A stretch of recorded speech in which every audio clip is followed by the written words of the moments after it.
Hi everybody, Toyota is one of the most extraordinary companies in the world, and the attribute that makes it so incredible is the fact that Toyota is a company that literally had every possible obstacle for failure. First of all, Japan being such a small country had very less natural resources and very less population, therefore both raw material and labor were extremely costly. In addition to that, Japan is a land of natural disasters where earthquake and tsunami are frequent and could destroy your plant within a minute. Thirdly, when Toyota was just 2 years into business, World War II happened where bombs were dropping from the sky, and during such a time, let alone business, even survival was a very big deal. On top of that, after the Hiroshima Nagasaki bombing and the World War II, Japan's economy was in complete ruins, and lastly, with all these odds against them, they were in direct competition with the giants of the United States like General Motors and Ford Motors. And yet, in spite of these obstacles, Toyota has emerged as one of the most successful automobile companies in the world. In fact, in 2008, it even became the largest car manufacturer in the world. In 2016, Toyota's market capitalization was more than Ford, General Motors and Honda combined. Now this begs the question, how did Toyota become such a successful company amidst such terrible market conditions? What exactly was their business strategy, and more importantly, what can we learn from this incredible case study? This is a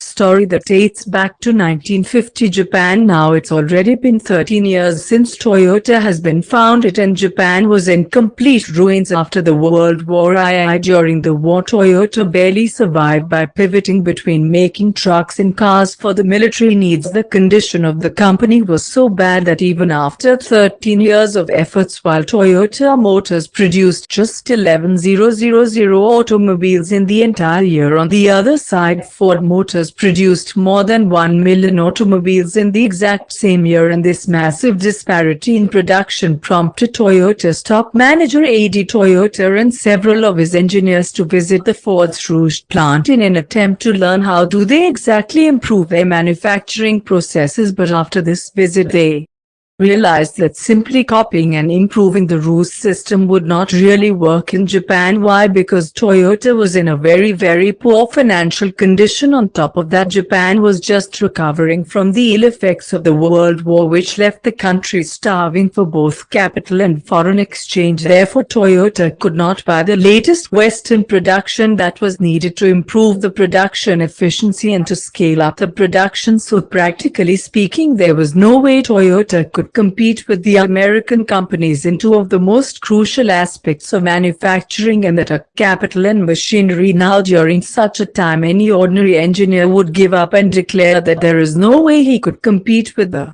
Americans. But Toyota was no ordinary engineer. In spite of knowing that all odds were against him, he and his team worked day in and day out to understand how could they build a competitive system against the American manufacturers. And that is when they realized that although they could not compete with the Americans with capital and machinery, there was one very crucial aspect that they could beat the Americans with, and that aspect was nothing but efficiency. So he came out with the idea of something called the lean manufacturing system. To tell you about it, Toyota understood that the standard method of operation of the US manufacturers was that they first forecasted the demand up to a certain extent and then placed bulk orders so that they can save up on the cost of machine parts and raw materials. So if there are 3 colors of cars that needed to be sold, red, black and gray, the company will produce 200 red cars, 500 black cars and 300 gray cars, and these cars will be ready to be delivered but will be stored in the inventory until the order comes up, and as soon as the customer places the order, they are immediately moved out and delivered to the customer. But in this process, the Toyota team identified that there is a major problem that in turn led to a series of 4 major inefficiencies, and the fixing of these inefficiencies is what turned Toyota into a billion-dollar company. In fact, it did not just change the way the automobile industry worked, it changed the way the